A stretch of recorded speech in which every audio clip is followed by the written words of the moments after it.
क्या भारतीय जनता पार्टी देश की सबसे ज्यादा झूठ बोलने वाली और सबसे ज्यादा वादा खिलाफी करने वाली पार्टी है? इनके ही नेताओं द्वारा बोले गए झूठ और वादा खिलाफी से आज इस वीडियो में समझते हैं, एंड तक जरूर बने रहे। 15 लाख का झूठ तो ऐतिहासिक था, लेकिन 2022 तक किसानों की आय दुगुनी करने की बात कही गई थी, क्या किसी की हुई? 2024 लोकसभा चुनाव प्रचार के दौरान योगी आदित्यनाथ जी ने कहा था कि तीसरी बार नरेंद्र मोदी जी को प्रधानमंत्री बना दीजिए तो पीओके पर हमारा कब्जा हो जाएगा। आज 1 साल से ज्यादा हो गए, पीओके पर तो कब्जा नहीं हुआ, उल्टा ऑपरेशन सिंदूर के बाद सरेंडर नीट पेपर लीक के साथ साथ पिछले 5 सालों में 65 से ज्यादा पेपर लीक हुए, लेकिन हमारे महान शिक्षा मंत्री ने संसद में झूठ बोला कि कोई पेपर लीक नहीं हुआ। जरा सोचिए, उन लाखों बच्चे और उनके पेरेंट्स को ये बात सुनकर, ये झूठ सुनकर कैसा लगा होगा। और ये इतनी बेशर्मी से झूठ बोलते हैं। ऑपरेशन सिंदूर में हमारे 8 वीर जवानों की शहादत हुई, लेकिन रक्षा मंत्री संसद में कहते हैं कि किसी जवान को कोई क्षति नहीं हुई। और दुर्भाग्य की बात यह है कि इस झूठ पर पूरी की पूरी मोदी सरकार की कैबिनेट और तमाम बीजेपी सांसद बड़े हंसते और मुस्कुराते हुए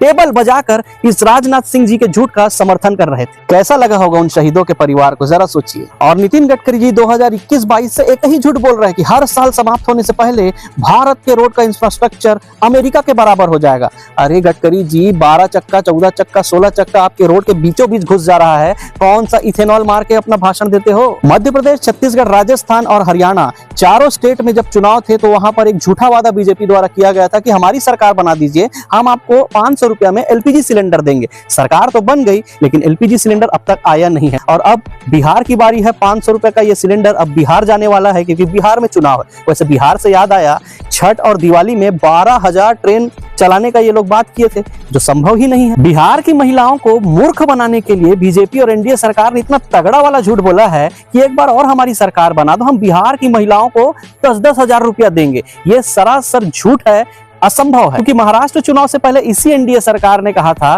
कि हम लाडली बहना में 1500 के बदला 2100 रुपए देंगे, और आज वही एनडीए सरकार कह रही है कि 1500 से 2100 रुपए देना असंभव है, क्योंकि हमारे पास उतना पैसा ही नहीं है। तो जब महाराष्ट्र की एनडीए सरकार को महाराष्ट्र की महिलाओं को 2100 रुपया देना संभव नहीं लग रहा है, तो बिहार की करोड़ों महिलाओं को 10-10 हजार रुपया देना कैसे संभव है? ये केवल बिहार की महिलाओं को मूर्ख बनाने के लिए झूठ कहा गया है। हर साल 2 करोड़ रोजगार हो, या 100 स्मार्ट सिटी हो, स्किल इंडिया हो, मेक इन इंडिया हो, ये सब क्या है? झूठ ही तो है। कौन सा सफल हुआ है ये सब चीज? अब आप ही बताइए, बीजेपी को भारतीय झूठा पार्टी या बड़का झूठा पार्टी कहना क्या गलत होगा? या बीजेपी का कोई अच्छा फुल फॉर्म आपकी नजर में है तो आप हमें कमेंट कर सकते हैं। और कोई झूठ छूट गया हो उसे भी आप कमेंट कीजिए, और हमें सब्सक्राइब और फॉलो करके ही इस वीडियो को स्क्रॉल कीजिए।